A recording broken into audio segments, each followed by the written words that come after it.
অবশেষে সালমান শাহ হত্যা মামলার দায়ে শাবনূরকে আদালতে হাজির করেছে পুলিশ।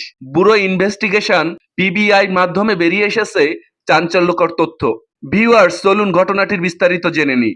বাংলা চলচ্চিত্র জগতের জনপ্রিয় চিত্রনায়ক সালমান শাহ হত্যা মামলার ১ নম্বর আসামি ডনকে গ্রেপ্তার করার পর রিমান্ডে ডন জানান, সালমান শাহ হত্যার পিছনে শাবনূরের হাত ছিল।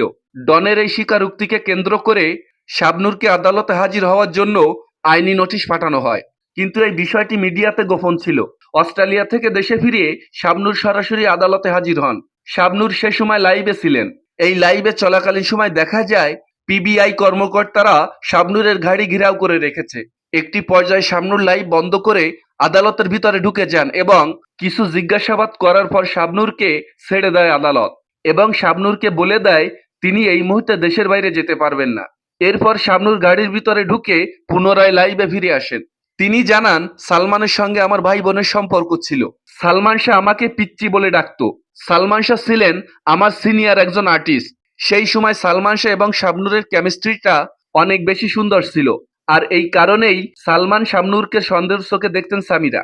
আমি সবকিছুই জানি, কিন্তু সেটা প্রকাশ্যে বলবো না। যেটা বলার সেটা আমি আদালতে বলেছি। এখন আদালত যেটা রায় দিবে আমি সেটাই মেনে নেব, কারণ আইনের ঊর্ধ্বে কেউই নয়। আমি আদালতের উপর আস্থাভাজন এবং শ্রদ্ধাশীল।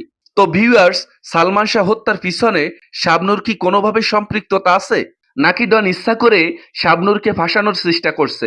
এই বিষয়ে আপনাদের মূল্যবান মতামত অবশ্যই জানাতে পারেন আমাদের কমেন্ট বক্সে। ভিডিওটি ভালো লাগলে চ্যানেলটি সাবস্ক্রাইব করে পাশে থাকবেন। ধন্যবাদ।